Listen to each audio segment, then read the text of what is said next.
Olá! Estamos de volta com as Cunhãs, o seu podcast de política do Brasil e do Ceará, além de outras cositas más. Eu sou Camila Fernandes e, como sempre, estou ao lado de outras duas cunhãs jornalistas e uma convidada, hein? Vamos começar aqui dando oi para a Ebele Rebouças. Oi, Ebele! Oi, meninas! Depois de muita emoção para começar esse episódio, viu? Parece que vai dar certo. Beijo, gente. Eu assim, deu tudo quanto é problema. Mouse quebrado, energia que caiu, eu estava achando que era um apagão de novo, mas tá dando certo, né, Inês Aparecida? Vai dar certo. Vai dar certo, porque nós somos fortes e poderosos. Não tem peitica que nos acabe.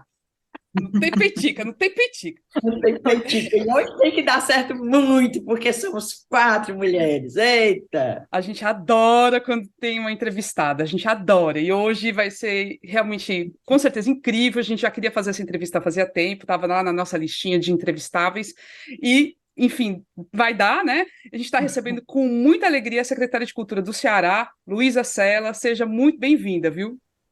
Obrigada, Camila, Ebele, Inês. É um prazer estar aqui. Eu sou ouvinte, né, das Cunhãs, assisto semanalmente o podcast. É uma honra poder estar aqui nessa conversa boa com vocês. Tenho nenhuma dúvida que vai ser muito agradável. Não, com certeza. E vai ser bom, porque a gente vai falar de cultura, né? Gestão cultural, mas também vamos falar de política, não tem jeito, né? Como é de praxe, a gente faz uma bela apresentação dos nossos entrevistados e eu vou passar a palavra para a Ebele fazer as honras da casa. Bora, Ebele. Ora, a Luísa Sela é cearense, formada em psicologia e mestre em saúde da família pela UFC, mas desde 2014 ela atua mesmo no campo das políticas culturais, dos direitos humanos, da cidadania. Foi diretora de Direitos Humanos da Rede Cuca, em Fortaleza, diretora de Cidadania Cultural do Instituto Dragão do Mar, também aqui em Fortaleza, e foi presidente do Instituto ECOA, que é a Escola de Comunicação, Cultura, Ofícios e Artes de Sobral. Entre os anos de 2019 e 2022, foi secretária executiva da Cultura do governo, né, do Camilo Isolda, do PT. E, nesse cargo, assumiu a coordenação da Lei Aldir Blanc no Ceará, uma lei federal que destinou recursos emergenciais para o setor cultural, que foi bem afetado pela pandemia. No ano passado, a Luísa coordenou, né, foi uma das condutoras do plano de governo do então candidato a governador Elmano de Freitas. E com a vitória do Elmano, surpreendente primeiro turno, ela foi nomeada como secretária da Cultura do Estado, desta vez como titular.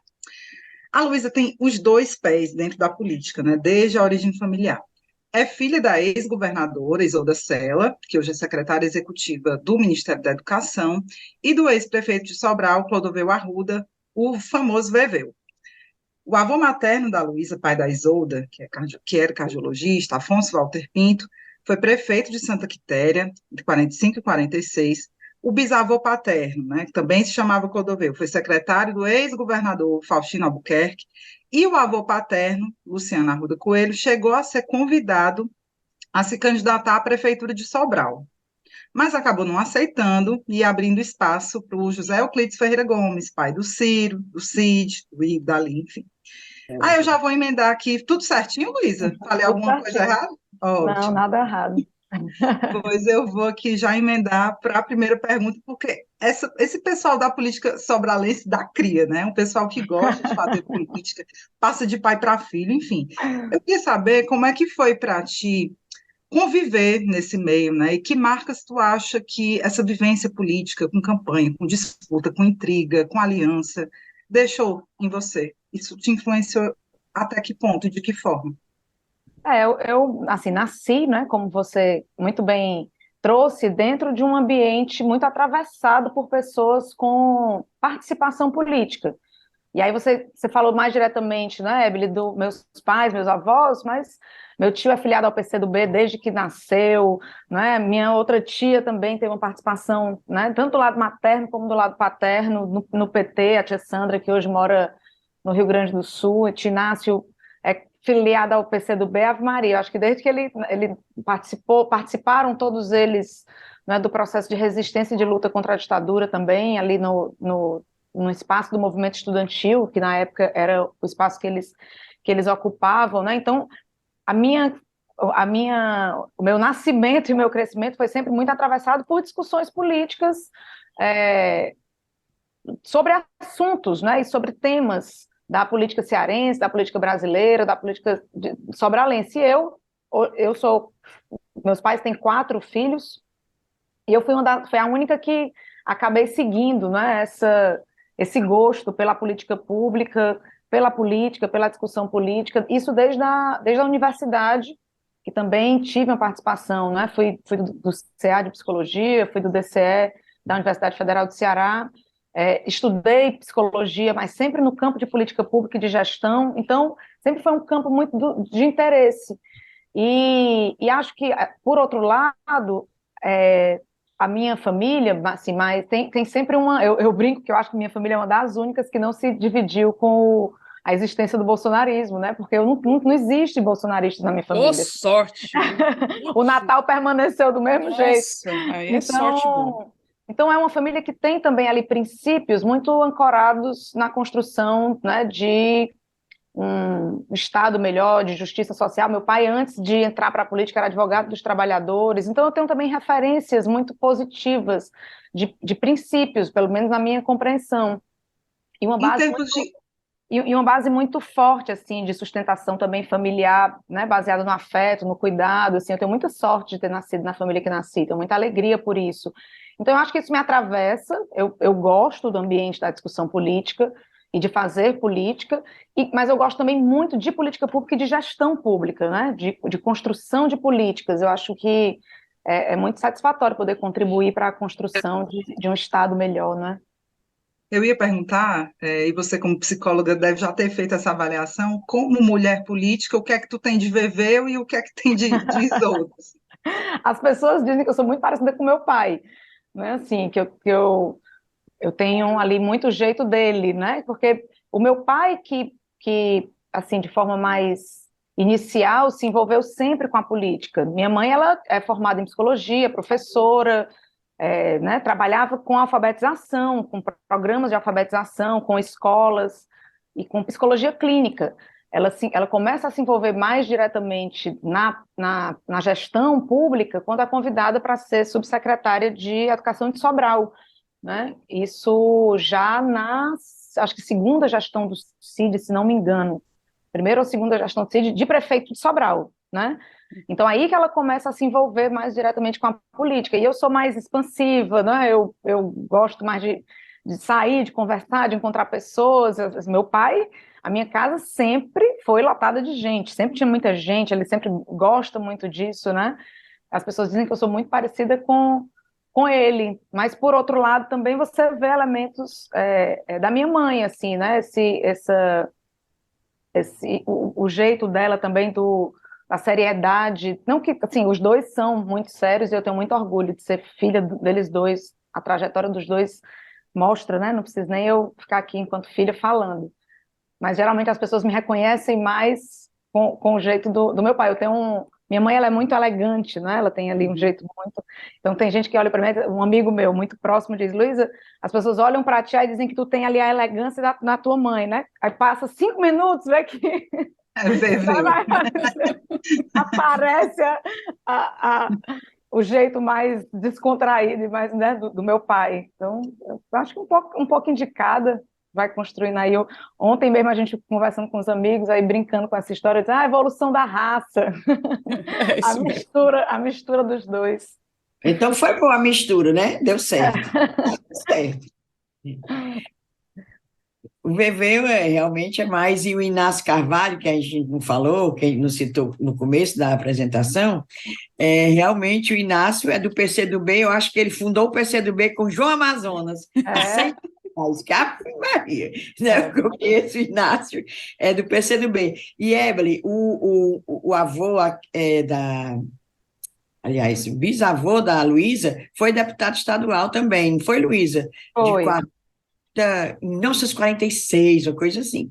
Foi O meu deputado. avô, o meu avô, Já tem um meu avô bocado de... Luciano, ele sempre teve uma participação muito grande, mas ele gostava muito, como ele mesmo dizia, ele dos bastidores, né? Por isso que ele acabou não, assim, não sendo candidato, né? A participação dele era muito mais ali nas assessorias, ele era um homem muito inteligente, né? Meu avô era muito visionário, assim, ajudou a construir a Uhum. UVA, então ele gostava desse papel, né? E se esquivou ali da candidatura, porque achava que contribuía de uma melhor forma em Nos outro bastidores, lugar. assessorando, É, fazendo... é. Uhum. O Inácio Carvalho também nunca quis se candidatar a nada, né? O Inácio Não. Carvalho é esse sobrenome porque vem da mãe dele, papapá. Mas é Arruda Coelho, que ele disse que é meu primo. É, porque o negócio é porque ele trabalhou anos com o Inácio Arruda. É, Então iam exato. ficar dois Inácios Hoje Arrudas. Inácio Arruda, é. Aí eles fizeram um combinado de que um era Arruda e o outro era Carvalho, né? Porque eles não ia no meio político sempre. Ele até conta algumas histórias de confusões, assim, né? De acharem que era o Inácio Arruda, ex-senador, secretário, enfim. E quando vieram, era ele que estava lá. Então, por isso, ele usa muito o Carvalho. Né? É, Luísa, nessa campanha de 2022, que foi aquela loucura, enfim, que tinha tudo, né, para a Isolda ser candidata à reeleição, ela era governadora, ela tinha ali o apoio de figuras importantes, preeminentes, o Camilo Santana, tinha gente do PDT também que queria que ela fosse, mas teve uma ala do PDT que foi contra e teve aquele embate muito pesado. E, enfim, a gente relatou isso em vários episódios, né? Falando dessa disputa interna, e acabou sendo o Roberto Cláudio que foi o candidato. E você se posicionou muito na época, né? Você teve ali uma postura de tipo de ir contra essa posição do PDT que meio que não só não impediu que a sua mãe, que era governadora legítima e podia ser candidata à reeleição legitimamente, que ela tivesse essa oportunidade, mas também teve episódios misóginos mesmo, né? Teve episódios muito pesados. Como é que foi, assim, para ti, para ela, para sua família esse momento? Como é que vocês lidaram com essa situação toda? Assim, as Eu, questões internas, né? Também. de fato, assim, foi muito ali na época, e inclusive eu dizia isso, né? Porque as pessoas, tá se posicionando porque é filha. Eu digo, claro que porque eu sou filha, existe uma emoção adicional do que para qualquer outra pessoa. Mas eu sou uma pessoa que sou envolvida com política e que tem um pensamento sobre as coisas que acontecem na política, né? E sou mulher, né? E vivencio a política enquanto mulher, e vivencio a gestão pública enquanto mulher. Então, me posicionei, claro, como filha, mas me posicionei fundamentalmente como uma cidadã cearense, né, que presenciou um momento, né, onde claramente uma mulher, e aí sim, muito fortemente pelo seu gênero, foi impedida de ser candidata à reeleição. Isso nunca aconteceu antes. Né? Você pode até não querer ser, não quero mais ser candidata, né? Mas foi impedida a ser candidata a reeleição por interesses outros que, enfim, né, se atravessaram naquele momento, né, mas que tenho assim, muita segurança de que se fosse um homem, o tratamento e a forma como as questões tinham acontecido teriam sido completamente diferentes. Assim, Ela teve essa percepção também, Luiz? Ela tinha essa interpretação? eu acredito que ela tinha essa interpretação também, né? Assim, percebia os traços, né? Mas sempre enfrentou com muita tranquilidade, com muita serenidade, que são características muito fortes, né? Nela. Assim, apesar de, claro, dizer que não abalou, né? Dizer que não mexe, que não emociona, não é verdade. Mas isso não é a razão da nossa vida, né? Então, assim, a gente tem os pés firmados em um fundamento outro. Então, o fato dela não ter sido candidata a governadora, isso não desestruturou nossa vida. Nossa vida é muito maior do que isso. E a dela, fundamentalmente, é muito maior do que isso. Por isso que as pessoas estranham, né? Dizem, ela não quer ser candidata. Não, isso não é a razão da vida dela. Não é assim, ela está à disposição, ela está a serviço de um grupo político. Então, isso não é um projeto pessoal de construção de uma carreira, como para muitos matam e morrem, né, para chegar nesses lugares, né? Então, a gente atravessou isso de uma forma tranquila, sempre dando a ela todo tipo de suporte, né, que a gente achava que era necessário, mas também sem se desesperar, porque a vida é muito maior do que isso e a gente se ancora e se fundamenta em outras coisas. Então, não, para ela não era um projeto pessoal ser candidata a governadora, não era um sonho, ela sempre deixou isso muito claro. Né? Então, as pessoas, inclusive, usavam isso para dizer, não quer, né? Não é que Não está com não está com vontade. vontade, né? Não é sobre isso. De fato, é um projeto coletivo. Se o grupo, se as pessoas que fazem parte dessa construção compreendem que, nesse momento, essa tarefa é uma tarefa que ela deve cumprir, ela também é extremamente disciplinada e, como ela sempre disse muitas vezes, concentrada na missão, né? Então, ela estava à disposição e o que foi feito tem, sim, traços muito fortes de machismo, de misoginia, não é? E não tenho nenhuma dúvida que se fosse um homem, teria sido bem diferente. Teria sido bem diferente, né? Então, Esse grupo, né, o grupo da sua mãe rompeu, né, houve esse embate, esse grupo hoje está na prefeitura de Fortaleza, né? E a relação governo e prefeitura está completamente esgarçada. Houve um ensaio aí, uma tentativa de retomada, mas a gente vê que está longe de haver algum tipo de aproximação. Do ponto de vista da cultura, como é que é isso? A secretaria, a Secult conversa com a Secutfor, como é que é a sua relação com a prefeitura diante desse contexto, né? São pessoas com quem vocês travaram embates muito pesados há bem pouco tempo. hoje eu estou exercendo um cargo de secretária de Cultura do Estado, né? E ele me impõe uma responsabilidade de me relacionar com todos os municípios cearenses, independente, né? Isso é uma orientação, inclusive, do próprio governador Eumano, né? De que você tem ali a construção das políticas, né? E ela não pode ser determinada por posição, por posicionamento político, e nós estamos falando da capital do Estado, né, Fortaleza, onde residem mais de quase 2,5 milhões, né, de pessoas. Então, nós estamos sempre à disposição, né, assim, não temos, até o momento, assim, construído muitos projetos em parceria, se não existe uma relação de construção de parceria, mas sempre que fomos procuradas, né, assim, a gente, inclusive, essas semanas agora passada, tivemos uma reunião para tratar sobre o uso do mapa cultural, que é uma plataforma que a gente disponibiliza para todos os municípios para a realização dos editais, né, e a prefeitura tem utilizado, parece que vai continuar utilizando agora para a Lei Paulo Gustavo. Então, nós temos uma relação de gestão estadual e municipal, sempre à disposição para receber, para ouvir. Não temos realmente, né, assim, ainda construído parcerias, realizações de ações em parcerias, mas quando se faz necessário as tratativas com os órgãos municipais, isso também não impede.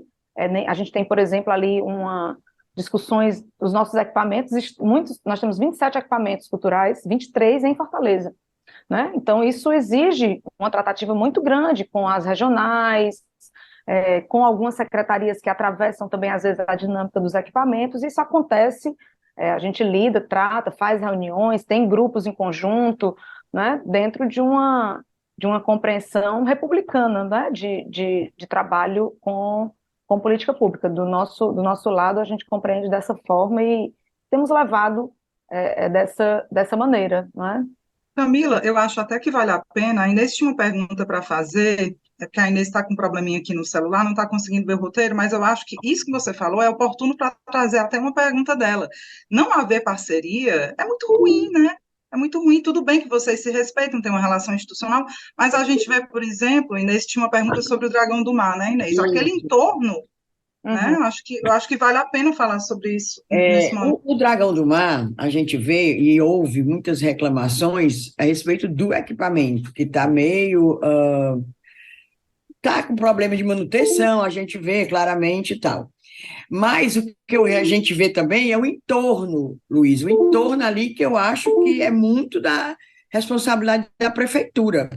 Eu passo com frequência por ali, é uma sujeira, assim como fosse um abandono do entorno, que eu acredito que seja, que seria da prefeitura a responsabilidade. Vocês têm falado sobre isso? E quanto ao Dragão do Mar, tem planos, projeto para a recuperação do equipamento, que ali está meio. O Centro Cultural Dragão do Mar, Inês, o equipamento, ele tá em pleno funcionamento.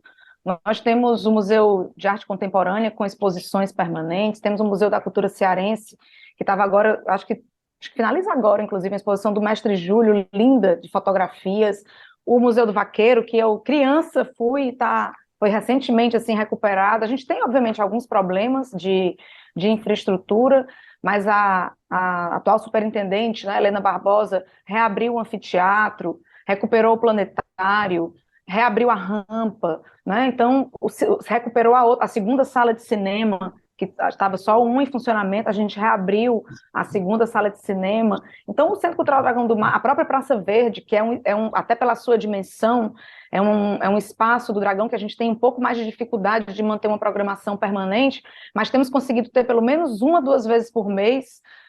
Estamos voltando o Dragão do Mar, enquanto equipamento, ele está voltando a entrar nos circuitos. Tivemos show da Ana Cânias, vamos receber Lineker agora na Praça Verde.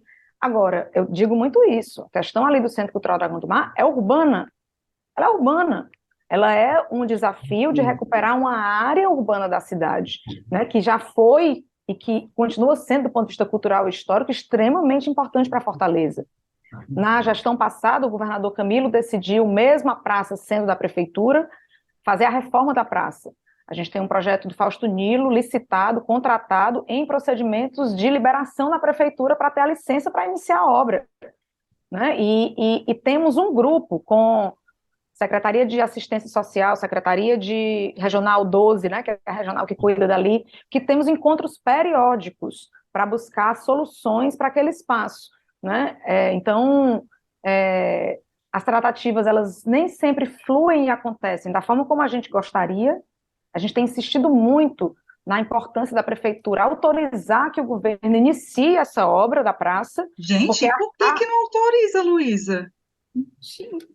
Estava na Secretaria de Meio Ambiente, saiu da Secretaria de Meio Ambiente, foi para a CEINF, eles estão pedindo uma alteração de projeto para fazer ali algumas alterações, né, do tipo de material, do piso. Bom, estamos buscando cumprir ali todas as etapas de análise que eles colocam, mas pela importância ali daquele espaço, essa obra já era para ter sido, desde que eu assumi como secretária, que a gente vem buscando destravar, né, junto à SOP, porque a responsável pela obra da praça é a Superintendência de Obras Públicas, porque somente a recuperação daquela praça já vai dar a gente vê ali para a própria Estação das Artes. A Estação das Artes, ela está também em um espaço do centro que tem dificuldades urbanas, não é? Mas a praça, ela permite que a estação fique num lugar que, quando você chega, você não tem esse sentimento que você tem quando chega no Centro Cultural Dragão do Mar, de que está abandonado.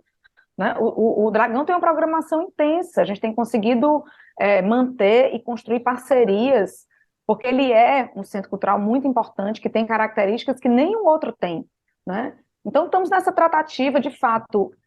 Não vou dizer que as questões políticas não atravessam e não atrapalham esse trato, porque eu não estaria sendo honesta, mas nós buscamos colocar o interesse público da população de Fortaleza acima de qualquer uma dessas questões. Isso a gente vai tratar nos partidos políticos e nas disputas eleitorais. A instância da gestão não é instância para a gente discutir compreensão política ou posições políticas sobre as coisas, né? Então, essa é um pouco a nossa postura, né, no governo do Estado, inclusive a partir de uma orientação do governador Eumano, e o Dragão do Mar, para nós, é uma das prioridades, sabe, Inês? Assim, por entender a importância histórica dele, né, foi quem abriu essa perspectiva, inclusive retomar a Maloca. Estamos trabalhando intensamente para que no próximo ano nós possamos ter a Maloca, o Festival Maloca, porque a gente entende que ele é importante para a reativação daquela área também. Mas temos limites, porque exatamente ali nós temos situações que são de desafios urbanos, né? Desafios de lixo, de iluminação, de pavimentação, né? De trato com as pessoas que vivem em situação de rua.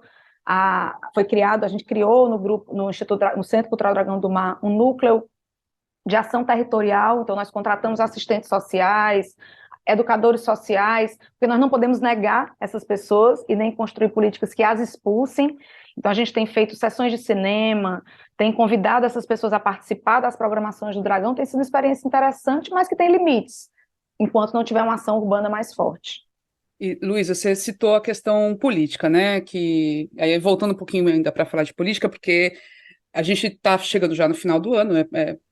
Passado aí, o segundo semestre já é quase aquele espírito de final de ano que vem é ano eleitoral, e as discussões sobre as eleições do ano que vem já estão muito fortes. A sua mãe é sempre citada, mesmo estando sem partido, como possível candidata à prefeitura, e o seu nome também está ventilado vez ou outra, né? Queria saber como é que estão essas discussões sobre candidaturas Eu já ouvi que você podia ser lá em Sobral, enfim, a gente já escuta Até, muito. até o momento não há nenhum tipo de tratativa oficial sobre candidatura, né? Aí a parte da aprendizagem com a ancestralidade, né? Então, eu estou focada na minha missão de fazer uma boa gestão na Secretaria da Cultura. Eu tenho muita alegria de poder estar, alegria e responsabilidade, né? De poder estar lá num momento muito bom. Eu brinco, mas é uma brincadeira quase séria que eu só aceitei porque tinha o Ministério da Cultura com a ministra Margarete Menezes, com uma boa possibilidade de Com Mário investimentos. Frias não era bom. Não era bom, Não. só a gente sabe, o Com Fabiano, Mário, aí, o que é que a gente com a sofreu. Regina Duarte. Então, o presidente Lula compreendeu, eu acho, de uma forma ainda mais profunda, a importância da cultura para o desenvolvimento do país. Eu estava ouvindo agora, essa semana passada, o podcast do Mano Brown com a Marina Silva. Ele entrevistou ela, né? E ela diz isso, né? Assim, o problema do preconceito, a gente precisa desconstruir o que foi construído desde a colonização do Brasil, e isso é cultura, né? Então a gente não vai transformar o nosso país em algo mais acolhedor, com mais respeito às diferenças, com menos preconceito, se a gente não entender que a cultura precisa atravessar os processos de formação, por exemplo. Você está dentro da escola, né? Então, eu estou focada nessa tarefa. As especulações, elas fazem parte, vocês sabem melhor do que eu, Inês, aí. Secretária, mas do fundo do seu coração, por exemplo, a Prefeitura de Sobral, volta e meia, sem brincadeira, é algo que eu escuto que estaria num horizonte real, assim, claro que você está focada, não ria não, viu, secretária? Estou vendo você querendo. Mas é algo que você deseja ou é uma coisa descartável para o momento? Ficaria uma candidatura para daqui a, né, a 2026? O que é que passa pelo seu desejo, assim, pessoal mesmo? Eu acho que eu tenho nisso, a casa do pai e da mãe, né? Nisso eu acho que eu sou um pouco parecida com minha mãe, assim. Claro, todo esse processo, construo politicamente, né? Venho aí já há alguns anos, é, desde a faculdade, participando de campanhas políticas e de instâncias também partidárias. Sou filiada ao PT há muitos anos, mas eu nunca me mobilizei para buscar ser candidata a alguma coisa. Essa é uma provocação que, vez por outra, aparece. Eu tenho tido nos últimos anos um papel de liderança em algumas instâncias, com alguns grupos, né, aqui do Estado, e construído também nacionalmente de forma, principalmente no último ciclo, assim, importante.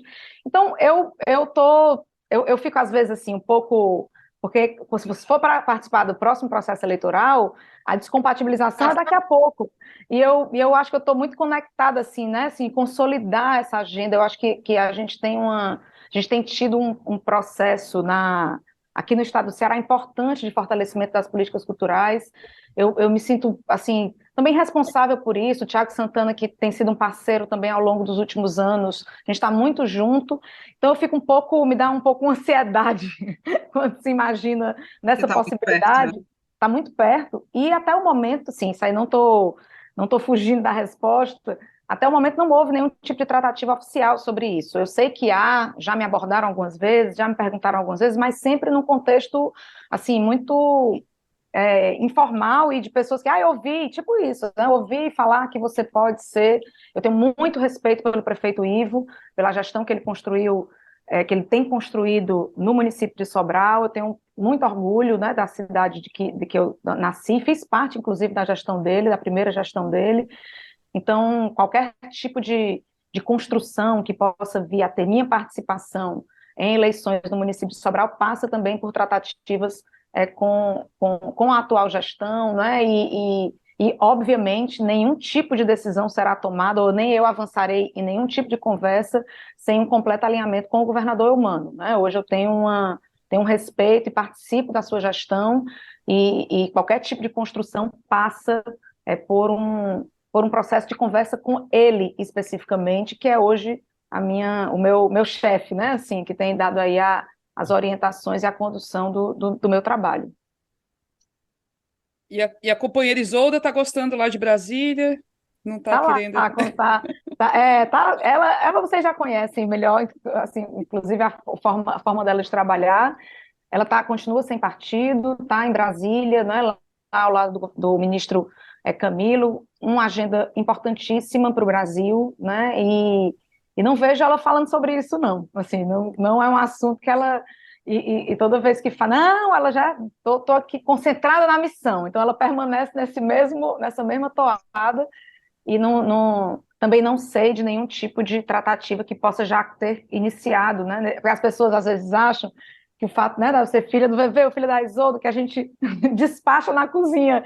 Isso não acontece. A gente tem uma... Claro, né, são minhas referências, inclusive, mas as caminhadas acabam acontecendo de forma até um pouco independentes mesmo, né? Então, eu assim, não participei de nenhuma discussão onde isso tenha sido já colocado. Claro, é um nome que surge, seria uma grande prefeita de Fortaleza, de Sobral ou de qualquer outro município, isso aí eu não tenho nenhuma dúvida, mas acho que ainda, se houver algo, ainda é muito inicial. Nem de filiação, Luiz, ela tem falado, porque teve todo aquele movimento, né, se ela iria para o PT ou não, isso também está adormecido no momento, essa discussão. Eu acho que essa questão da partidária ainda está se acomodando, né, para um momento de alguma decisão nesse sentido. Acho que as coisas ainda estão ali, como que vai ficar essa relação PT, PDT, como vai ser o PSB, enfim, eu acho que isso ainda está... as coisas ainda estão se acomodando, né, ainda é tudo muito... O processo do ano passado foi um processo muito intenso, digamos assim, politicamente falando, provocou muitas fissuras, né? E eu acho que nesse momento, eu acho que ela não vai efetivar a filiação em nenhum partido. Eu acho que o cenário ainda está se desenhando, o próprio processo ali do PDT, né? O Cid assume a presidência, enfim, ninguém sabe direito como é que essas coisas todas vão ficar. Então, que eu saiba, não. Que eu saiba, ela ainda está lá focada no grande trabalho que é o Ministério da Educação, com o desafio de construir algo que foi desconstruído, né? Que dá muito trabalho. Luísa, voltando aqui para a cultura, você como secretária, sempre essa reclamação assim é recorrente de falta de recursos para a área da cultura e tal. E a gente viu agora recentemente, e por conta da pandemia, problemas sérios com o pessoal de todas as áreas da cultura, né? Gente ficou sem trabalho, gente ficou sem dinheiro. Agora mesmo, duas pessoas aqui próximo, um deles eu conhecia muito, Douglas e o Rogério, eles morreram. A gente sabe que eles passaram muita dificuldade na campanha, ou na pandemia. E eu queria saber de você, a Secretaria de Cultura do Estado tem assim planos de fomentar mais editais, não ficar esperando só por editais federais, e se tem problema de recursos financeiros, grana na sua área? A gente sabe que no governo, né, nós temos 4 áreas que consomem muito do orçamento público, que é educação, saúde, segurança pública e infraestrutura, né? E o orçamento público, e são áreas fundamentais e estruturantes, né, para a vida, né, assim, das pessoas e condições básicas também de direitos. Então, claro que a cultura tem sim, assim como outras áreas, um desafio orçamentário. Apesar de que nós saímos de, sei lá, 70 milhões em 2015 para 300 em 2022. Então, o estado do Ceará foi talvez um dos únicos estados brasileiros que teve esse crescimento em um período muito difícil. Então, no último governo do então governador Camilo, quem segurou a onda do financiamento das políticas foi o governo do estado, porque não tinha R$ 1 do governo federal.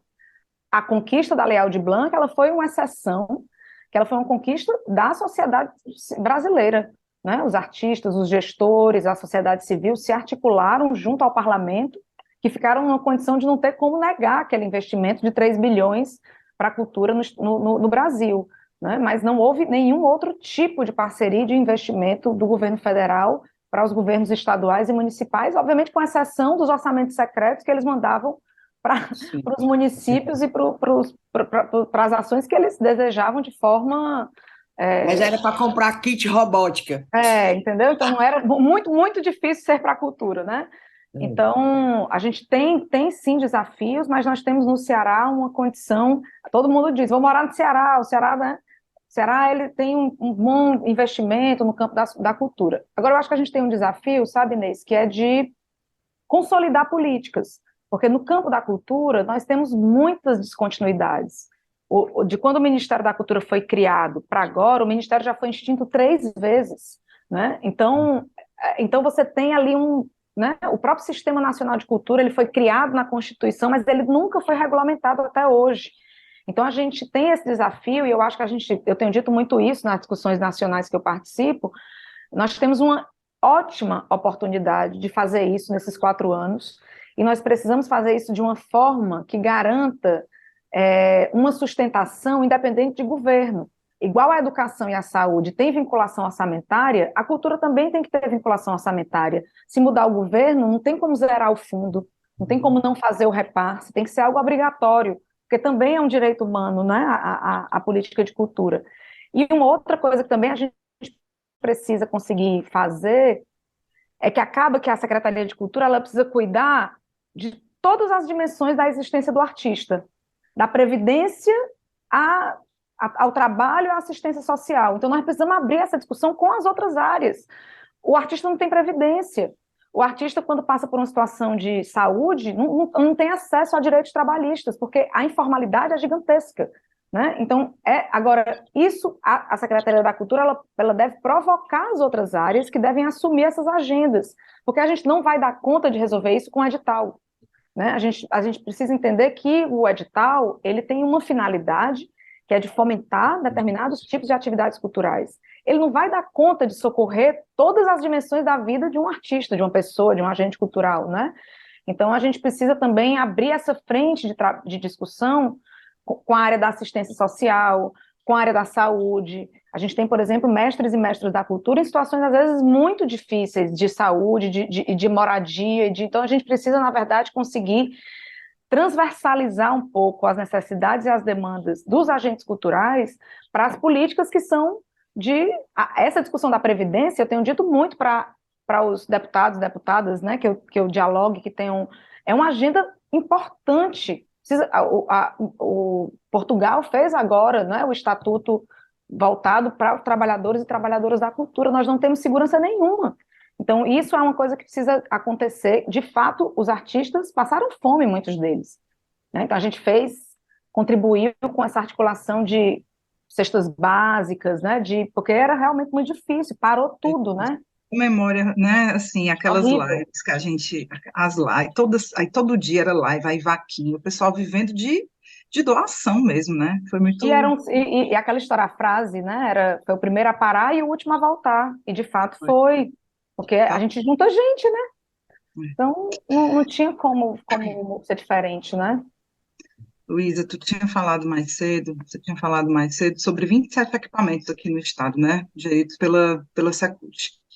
Parte deles, ou todos, não sei, são gerenciados pelas organizações sociais, as OS. E aí eu queria te fazer uma pergunta sobre o atual presidente do Instituto Mirante, né, o Tiago Santana, que é irmão do ex-governador Camilo, e exerce influência na cultura há um bom tempo, né, mesmo ele não tinha cargo formal, né, atuava como um voluntário, mas era um personagem que pairava, né, e tinha poder, claramente, estava sempre agendando a cultura, influenciava a construção de equipamentos, era um cara respeitado, era chamado ao palco, eu lembro de já ter visto, né, ele sendo chamado ao palco, assim, mesmo não tendo institucionalmente um cargo na gestão passada, né, o Tiago.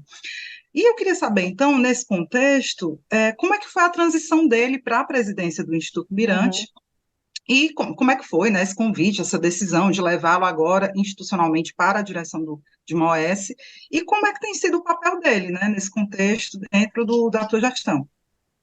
O Tiago, a gente participou, assim, a gente inclusive se aproximou e se conheceu mais na campanha de 2014, que a gente construiu juntos o Comitê de Cultura, né, que foi uma estratégia que a gente usou para mobilizar e para fortalecer a presença da cultura na campanha eleitoral, inclusive para que isso significasse também um fortalecimento da política cultural no governo, né? Porque a gente sabe que essas coisas, elas estão, sim, associadas, né? Os campos e os grupos que conseguem se articular em torno dos seus interesses e defender os seus interesses junto ao legislativo, ao executivo, eles geralmente conseguem ali ter também alguma conquista. Então, o Thiago ele foi muito importante nesse processo. Ele vem do campo da cultura, né? Então ele não é uma pessoa que surge do nada. O Thiago é um fotógrafo com uma trajetória extremamente reconhecida, produtor cultural, já realizou diversas atividades e eventos, trabalha com edições de livro. Então ele é uma figura que discute, que faz parte da construção da política cultural muito antes, né, de vir articular politicamente para eleger o Camilo, que é seu irmão. Então, quando o Camilo foi eleito, ele teve realmente essa decisão de não assumir nenhum tipo de cargo, mas foi fundamental a participação dele por sua inteligência, né, por sua capacidade de criação e por sua influência, obviamente, junto à estrutura do governo, para assegurar e disputar orçamento para a cultura. Né, o Eudoro, que é uma grande figura, né, e até hoje ativo na política cearense, ele disse isso para a gente na época, né? Vocês se organizem, disputem orçamento, né? Em outras palavras, né? Vão para cima, porque vocês precisam fazer com que esse dinheiro que vai muito para as outras... E o Thiago foi fundamental para isso, né? E sempre o Thiago tem não sei se vocês, né, o conhecem, mas o Thiago é uma pessoa muito tranquila, né, muito respeitoso, então em nenhum momento a sua participação, e aí eu posso falar da última gestão que eu estava, né? Ela atravessava ou desconsiderava a presença do Fabiano, né, que era o secretário. Ao contrário, sempre foi um parceiro muito importante nesse processo. E nesse momento de transição, eu acho que teve um pouco... o Thiago se envolvia em toda a gestão, contribuía ali para... Mas o investimento na ampliação da rede de equipamentos, né, com a Pinacoteca, Estação das Artes, Centro Cultural do Cariri e MIS, foi um projeto que ele assumiu muito ali a liderança e a coordenação disso junto à Secretaria da Cultura. Então, quando muda o governo, a gente conversa, né? Eu tenho uma relação muito, muito boa, de muita confiança, de muita parceria com o Thiago, e a gente conversa e diz, Thiago, ainda tem uma caminhada para consolidar esses projetos. Eles ainda estão em processo de implantação. Né? Um equipamento cultural, a gente diz muito isso, não nasce pronto. Ele ainda vai, a gente tem que ouvir as pessoas, tem que dar a cara dele, né? E você não vai conseguir se desvincular disso e nem a gente quer. Então, já que você, né, vem nessa construção, vamos assumir oficialmente a direção disso, assumir a presidência, e ele está muito concentrado nisso, sabe? Assim, tem se dedicado muito a finalizar a implantação desses equipamentos, a implantar equipamentos dessa magnitude é uma tarefa difícil. A Lara Vieira, que assumiu a presidência no primeiro ano, é uma figura extremamente competente, eu agradeço sempre a ela por ter topado esse desafio, né? E o Thiago recebe o Instituto e os equipamentos numa condição de uma boa organização, mas ainda com muito... O Centro Cultural do Cariri, por exemplo, a gente ainda precisa terminar o teatro, né? O centro está todo inaugurado, todo pronto, mas o teatro ainda está em construção, o planetário ainda está em construção. Então, foi um pouco nesse sentido, né, de que eram projetos que tinha muito ali a participação, o entendimento global dele, de que tinha ainda uma caminhada para consolidar, e que a presença dele oficialmente era importante, né, e eu não tenho nenhum tipo de dificuldade com isso, muito pelo contrário, a gente divide muito, e ele é muito parceiro, inclusive em outros desafios que a gente, assim como a Raquel Gadelha, que está no Instituto Dragão do Mar, também uma grande gestora, uma grande liderança também do campo cultural, são grandes parceiros que é muito desafiador fazer a gestão de tudo isso, e eu posso contar muito com ele, assim, para além do que é trabalho oficial do Instituto Mirante, da gestão desses equipamentos, mas para a discussão e para articulações que a presença dele é importante nesse processo, e o fato da gente ter uma boa relação, ter confiança e ter tranquilidade de falar sobre todos os assuntos também faz com que isso seja muito tranquilo. Luísa, os equipamentos, esses que você falou, né, que a Pinacoteca, o MIS, a Estação das Artes, são equipamentos que custaram bastante dinheiro, tiveram um custo alto e que com certeza tem uma perspectiva de custar muito dinheiro também para a manutenção. O MIS é muito tecnológico. Estava falando com o Silas, né, que é o diretor do MIS, e de todas as ideias de equipamentos que eles vão trazer, não sei o quê, tarará, e que existe uma preocupação sobre a manutenção financeira desses equipamentos para o futuro, porque enquanto está o governo humano, está você, está o Thiago ali, parece que está tudo garantido. Você já falou dessa necessidade de pensar em formas de fazer a vinculação orçamentária, mas talvez nem isso seja suficiente para manter esse tipo de equipamento. Queria saber o que vocês estão pensando para o futuro para garantir a existência deles, para que eles não caiam depois, sei lá, numa decadência, né? Como infelizmente muitas vezes acontece. Isso é um desafio de todas as áreas, né? Assim, a gente brinca que construir é a parte mais fácil, né? O custeio é sempre um desafio muito, muito importante para a gestão pública, né? E você pegar em todas as áreas, isso acontece. Então, a gente tem conversado muito sobre estratégias de sustentabilidade que não dependam exclusivamente da fonte do Tesouro Estadual, porque a gente também compreende que o Tesouro Estadual ele é limitado para todas as demandas que o governo estadual precisa assumir. Então, a gente tem elaborado agora, e aí por isso que eu disse, né, só aceitei por conta do Ministério da Cultura e da Margarete, porque agora nós temos a Rouanet de volta, então estamos escrevendo projetos de programação anual para esses equipamentos, para buscar captação. Então, a gente tem agendas com Petrobras, tem agendas com BNDES, né, com o Porto do Pecém. Eu estou dizendo que quero me aproximar, é uma área que eu não tenho muita proximidade, né, assim, pela minha trajetória mesmo, mas eu disse que eu quero me aproximar agora de onde o dinheiro está, né? Então, conversar com o empresário, conversar com a empresa, discutir formas alternativas, parcerias público-privadas, né? O MIS, por exemplo, que você deu o exemplo aqui, ele tem a possibilidade de ofertar alguns serviços para o público privado, né, assim, que talvez no Brasil não exista. O MIS ele tem alguns scanners e tem algumas tecnologias de recuperação de imagem do som que são únicos na América Latina, segundo as pessoas da área, né? É impressionante o trabalho que tem sido feito de recuperação do acervo, por exemplo, agora do Rosenberg Cariri. Você não acredita que é a mesma imagem, né? Então, isso é uma fonte de receita possível para o MIS, a partir do momento que ele pode ofertar isso e cobrar para isso. Claro que dentro de uma política que garanta acesso a quem deve ter acesso, né? Então, a gente tem conversado muito sobre isso, desenhado muito, né, como que esses equipamentos podem também gerar receitas e buscado parcerias. A Rouanet é um lugar importante que a gente tem pensado de forma e estruturado projetos para captação.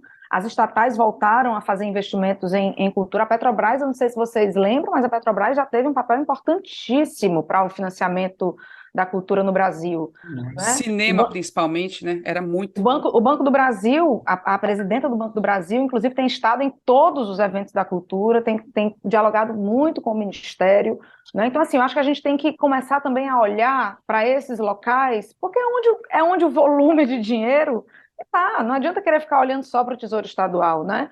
E a gente precisa chamar também essas pessoas para a responsabilidade de investir também em políticas sociais, em políticas culturais, né? Então, isso tem sido um caminho, é um desafio, eu não vou dizer que isso vai solucionar o futuro, temos que tentar construir a vinculação orçamentária, ela não resolve definitivamente, agora ela é um mínimo, né, para a gente garantir essa ativação, e eu particularmente, Camila, acredito muito na força da articulação e da participação. Quem segura a onda é a sociedade civil, em momentos de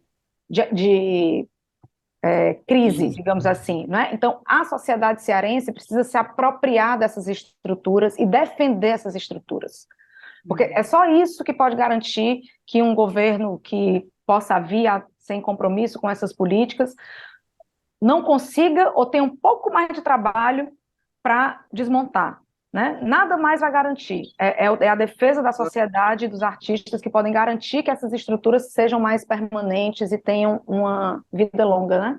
Agora, infelizmente, ainda temos espírito de porco, né? Outro dia eu escutei uma figura reclamando do tamanho da Pinacoteca, né? Que era grande demais, para que isso?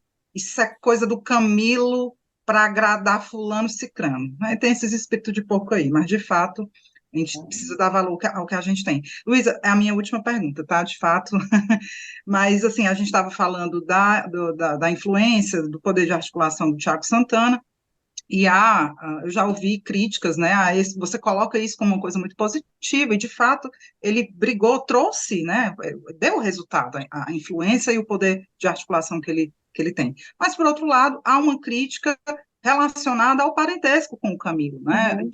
De que forma isso não seria, não sei, enfim, não seria bacana Isso. moralmente e tal. E já escutei também, não é uma crítica que eu estou fazendo, pelo amor de Deus, mas relacionada a você, ao seu Sim. parentesco com a Isolda, né? Como você lida com isso? O que você pensa sobre isso? Houve resistência? Você sentiu resistência em relação a isso? Me conta sobre essa mistura que realmente pode não Sim, ser sim. positiva, em alguns aspectos. Não, nenhuma dúvida, sabe, Ebele? Assim, principalmente no Brasil, que é um país que tem uma tradição de fisiologismo, não é, muito grande, né? Então, é natural que parte das pessoas possam, de fora, né, fazer essa crítica de, tá ali porque é filha de fulano, ou é irmão de cicrano, então, essa crítica, da minha parte, sempre foi esperada. Eu lembro que quando eu assumi a secretaria executiva, a primeira atividade mais pública assim que eu fui com a classe artística, eu fui preparada para responder algo nesse sentido, né? Porque é natural que as pessoas possam criticar essa relação. Aí eu brinco muito assim, é tão engraçado, né? Porque também se há uma demonização de algumas questões na política. Isso acontece no judiciário, isso acontece em família de médico, isso tem a ver com privilégio. É claro que eu tive privilégios de acesso a grupos e a espaços de circulação de poder que pessoas que não nasceram onde eu nasci não tinham como ter, né? Mas a minha construção e a do Tiago, eu acho que também vai muito nesse sentido. Eu acho que eu vou dizer aqui uma coisa que eu acho que ninguém vai acreditar, assim, poucas pessoas devem acreditar, mas meus pais, minha mãe e meu pai, nunca articularam nenhum dos cargos que eu assumi. Nenhum. Nunca eu pedi para eles, isso aqui mexe, conversa com fulano de tal. Isso é fruto do meu trabalho.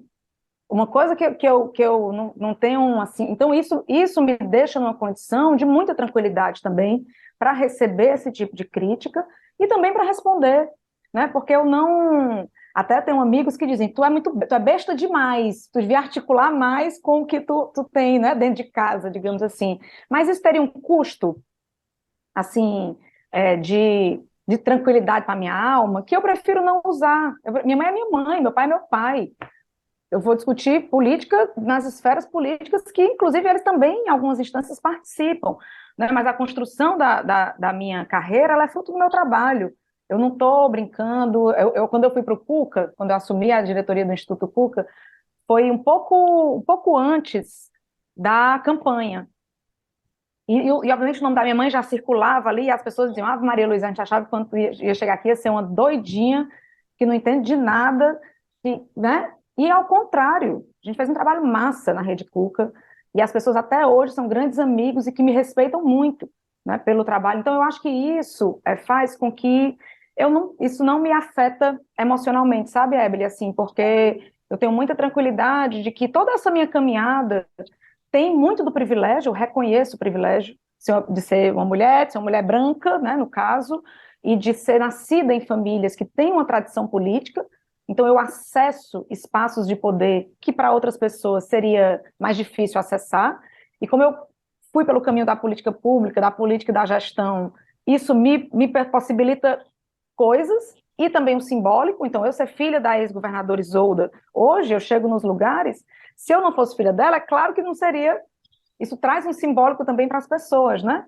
Então, isso me beneficia, claro que me beneficia, mas não do ponto de vista do fisiologismo, sabe? Então, assim, eu critico as relações fisiológicas quando elas são construídas e são utilizadas para beneficiar pessoas que não têm trajetória, que não têm compromisso, que não têm responsabilidade e competência para lidar com determinadas áreas. Mas as pessoas que nasceram numa família de político e que acabaram construindo também essa carreira e que, fruto do seu trabalho, né, foi conquistando também espaço. Então, eu posso dizer que eu sinto menos resistência do que eu senti em algum momento medo que eu poderia sentir, sofrer, né? E tenho, assim, uma felicidade também, porque eu acho que isso traz também, né, assim, uma felicidade de dizer que as pessoas me respeitam, né, assim, pelo trabalho que eu realizei, pela forma como eu lido, pela forma como eu trato com as pessoas. Eu gosto muito de trabalhar, eu gosto muito de ver as coisas acontecendo, e eu percebo também muito isso no Tiago. E tanto eu como ele, também não trabalhamos na base da arrogância, né? Então, eu acho que isso permite com que todas as coisas possam ser possíveis de se construir, sabe? Então, assim, existe a crítica, eu sei que muitas pessoas pensam isso, mas tenho muita firmeza e muita segurança no caminho que eu tenho percorrido e na relação que eu tenho com os meus pais, no orgulho que eu tenho de ser filha deles. Então, isso não mexe muito com o meu sono, não. Muito bem. Tá bom. Porque se realmente você teve, eu ia falar da vida alheia, você teve um trabalho, construiu realmente um trabalho. É porque tem gente que chega, né, por exemplo, assim, na Secretaria de Cultura, aí alguma Secretaria de Cultura, só porque sabe tocar violão, né? Aí então, tem diferença. Mas vamos passar que a Camila vai falar. Não, eu não gosto de falar da vida alheia, não. Sim, diga aí, Camila. Não, era só encerrando mesmo. Acho que só queria perguntar para a Luísa a questão da interiorização da cultura, porque assim, esses Sim. projetos grandes estão muito aqui na capital, e aí já tem uma reclamação de não estarem exatamente na periferia, estarem nas regiões centrais também. E o interior, né, a gente sabe de alguns núcleos que realmente são bem atendidos, e o resto é uma imensidão vazia, muitas vezes, né? Às vezes não tem um cinema numa cidade. E como é que tá, assim, quais são os projetos para essa parte? O governador Eumano, quando me convidou para assumir a Secretaria da Cultura, uma das coisas que ele disse foi exatamente como que a gente poderia construir políticas que garantissem mais capilaridade, mais acesso às pessoas que, historicamente, acabam ficando muito excluídas, né, desse processo. Então, a desconcentração é um desafio e é uma diretriz, né? Eu digo muito assim, o governo do Estado, e isso, inclusive, digo para pessoas que eu construo politicamente e que podem até discordar de mim, mas eu acho que o governo do Estado não tem mais que assumir nenhum tipo de equipamento ou de responsabilidade em Fortaleza. Eu já ouvi pessoas dizendo que Fortaleza tem sorte porque tem duas secretarias de cultura, a do Estado e a da capital, né, e a de Fortaleza. Porque é isso, você tem uma concentração ainda do investimento e vai ser maior, porque a maior parte da população está aqui, mas não pode ser exclusiva. Então, eu acho que a perspectiva agora é exatamente a gente olhar para os vazios principais, né? A gente tem regiões como Sertão de Crateús, Sertão de Inhamuns, que são praticamente inexistentes de equipamentos e de políticas culturais. E tem eu acho que tem duas dimensões, sabe, Camila? Assim, tem uma, primeiro, que é de fortalecer as gestões municipais de cultura, porque também o Estado não vai dar conta, pode vir o dinheiro que tiver, o Estado não vai dar conta de estar em todos os municípios. Então, a gente tem que fortalecer os sistemas municipais de cultura, e a lei Paulo Gustavo, a Política Nacional de Blanc, vão ser muito importantes para isso, porque os 100% dos municípios cearenses estão recebendo recursos para executar políticas culturais. Isso nunca aconteceu na história do Brasil, na política cultural. Então, isso é uma dimensão, e de apresentar para os prefeitos e prefeitas a importância dessa política para os municípios. Então, isso é uma dimensão. E a outra dimensão é que o Estado tenha uma articulação sempre com um pensamento mais regional. Então, eu não posso pensar no município, eu tenho que pensar em uma região. Então, eu vou ativar centros regionais de formação cultural, de circulação, de difusão, de acesso. Como acaba funcionando, se você fizer uma analogia assim, ao SUS, por exemplo, unidade básica é município, média complexidade é estado, alta complexidade é governo federal, né? Então a gente tem construído, esse primeiro ano de gestão é sempre um ano de planejar.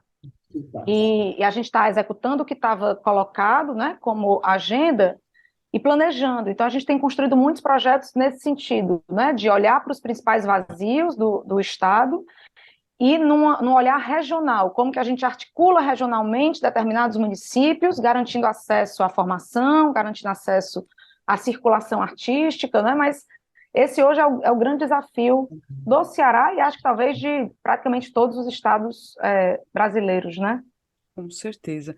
Pois chegamos ao final aqui. Olha, eu falei no começo que ia ser boa a conversa, eu disse, porque era coisa demais, né? E ainda ficar assim, a Inês teve esse problema, estava meio out aqui do roteiro, né, Inês? Oh, meu Deus. Totalmente, estava Oh, só aqui no celular, mas Certo, a conversa rendeu. Pelo menos a conversa rendeu. Obrigada demais, viu, Luísa? A gente deseja toda a sorte do mundo para ti nessa trajetória. A cultura precisa, a gente tem que ter realmente gente séria à frente da política cultural. E a gente sofreu muito esses 4 anos passados, Ave Maria, foi horrível. Mas já tivemos bons momentos, então a gente já teve experiências positivas e esperamos que essas experiências positivas sejam amplificadas mesmo, e a gente torce para que dê tudo certo, viu? E sempre ficamos muito felizes com ao reconhecer que tem mulheres que estão aí Sim, encarando a É. política com tudo que elas têm na vida, tem filho, tem família, tem tudo, né, para carregar, e estão aí encarando esse desafio sabe? demais de puxado. Então, parabéns e boa sorte nessa trajetória, viu? É muito interessante essa perspectiva da paridade, né, que o É, Eumano colocou no governo. Não é difícil acontecer. Eu fui agora, acompanhei o Freixo no Preá e lá em Ubajara. Não é difícil acontecer as secretárias estaduais serem as únicas mulheres da comitiva. Agora mesmo, quando a gente chegou em São Benedito, que desceu no aeroporto de São Benedito, quando veio assim, sabe, a comitiva ali com os prefeitos, todos homens. é. As únicas mulheres eram eu, Vilma e Ivana. Então, essa decisão política do governador de construir paridade, tem provocado alguns contextos muito interessantes nos espaços da política, porque é muito comum as secretárias estaduais serem as únicas mulheres da comitiva. Eu acho que isso é fruto dessa decisão dele, né? De fato, vai permitir, talvez, a gente avançar um pouquinho na alteração dessa percepção, Tem que né? De que, ser. exatamente. Não, e a coisa horrorosa nessa história tipo, de reforma ministerial que estão discutindo, aí foram para cima de todas as mulheres primeiro, assim, né? A cabeça das mulheres estava ali no prato. Aí agora, como teve resistência, porque já não são a maioria, nem metade, né, no governo federal, é uma minoria, ainda ia perder isso, né? E aqui no estado do Ceará está mais tranquilo, ainda bem, né? Ainda bem que aí o Eumano realmente cumpriu a promessa, isso a gente achou bom. Foi bom. Luiz, obrigadíssima. Perdeu o seu sábado, podendo estar de folga, está aqui conversando com a gente, mas foi bom, foi Foi ótimo. ótimo. Foi ótimo. Eu que Também agradeço. adorei. Agradeço o convite, a possibilidade de discutir, de conversar, e o podcast é muito agradável também. É uma conversa, né, que a gente fica tendo com três mulheres maravilhosas e que eu admiro muito a trajetória também de cada uma de vocês e o próprio trabalho também de fazer um jornalismo sério, né? A gente cada vez mais precisa disso, né? E agradeço muito o espaço. Estou sempre à disposição lá na secretaria para conversar sobre qualquer assunto. Pois Obrigada, Luiz. Até mais. Obrigadíssima. Pois é isso, gente. Encerramos aqui mais um episódio. Agradecemos a sua presença, a sua permanência aqui com a gente. E siga a gente nas redes sociais, Instagram sempre tem novidade. A gente vai ficar comentando essas coisas do Cramunhão por lá, né? Que, enfim, não acaba. É uma hora uma coisa, uma hora outra. Enfim, a gente fica assim só assistindo o que vai acontecer nesse país. Mas estamos por lá, viu? Não desiste da gente, não, tá? Nas redes sociais, Instagram, Twitter e YouTube. E é isso, até a próxima semana. Tchau! Tchau.